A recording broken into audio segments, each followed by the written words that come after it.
Innocence Shocked makes use of archetypal imagery. Now, archetype can be in a story or in a character. So, for instance, in a story like All Along the Watchtower, there are lots of different archetypal characters involved. Some take it a step further and actually become an archetype.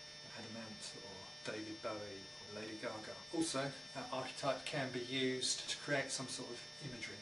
So, Alleluia, for instance, refers to David and to Samson. He uses the archetypal imagery to great effect. Similarly, Paul Simon, the song Mrs. Robinson, Where Have You Gone, Joe DiMaggio, where the Joe DiMaggio is like an archetypal character from yesteryear. So you can see on the list of different songs that use archetypal imagery, there's a couple at the bottom that use archetypal child imagery. Pills and Soap, Cats in the Cradle. Innocence Shocked also uses similar devices and also plays similarly with the imagery. One example is that distorts the imagery. For instance, in the song Pills and Soap, it takes the childhood nursery rhyme 4 and 20 blackbirds, twist it to 4 and 20 crowbars. Also, again in the same song, he uses a phrase from Humpty Dumpty. All the king's horses and all the king's men couldn't put Humpty together again, and it creates a metaphor out of that, where he's got the family, the happy family, that is torn apart and you can't stick it back together no matter how much cut and paste you can do. In Innocence Shocked,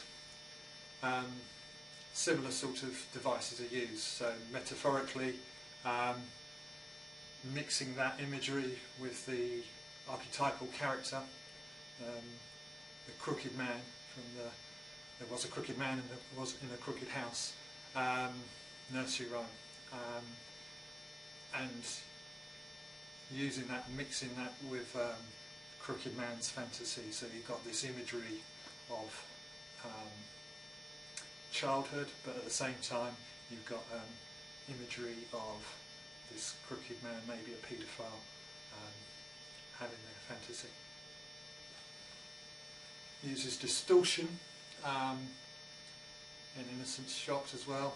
So Goldilocks, always the cute little girl, is now dancing hip hop, which obviously has connotations of provocatively. Another way to maximise the use of the archetypal imagery is found more in Cats in the Cradle. It's intertextual illusion. Now, it's very likely that it's referring to a novel called The Cat's Cradle, which is so many connotations involved that it would be a whole presentation in itself. The same song uses quite likely references to Shakespeare as well, as you can see on the screen. Now, Innocence Shocked, every single character that has a story attached is chosen for a specific purpose. So, for instance, Goldilocks, the story is not just chosen because she's an archetypal child imagery, but also because the story involved is that she's trying things that she shouldn't be trying.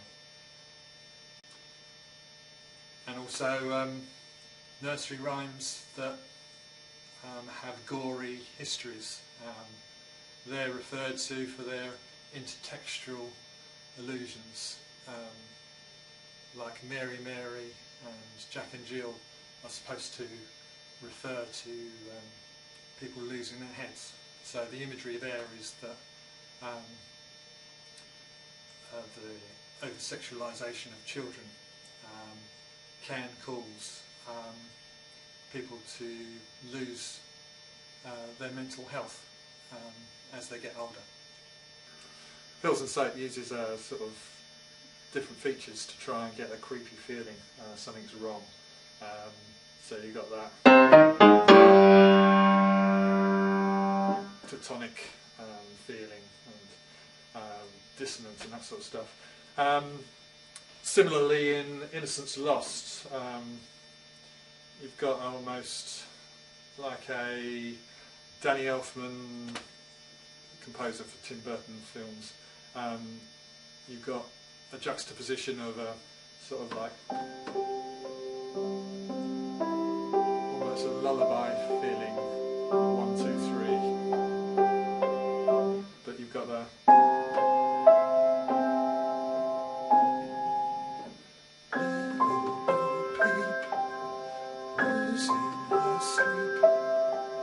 just creates that slightly eerie effect.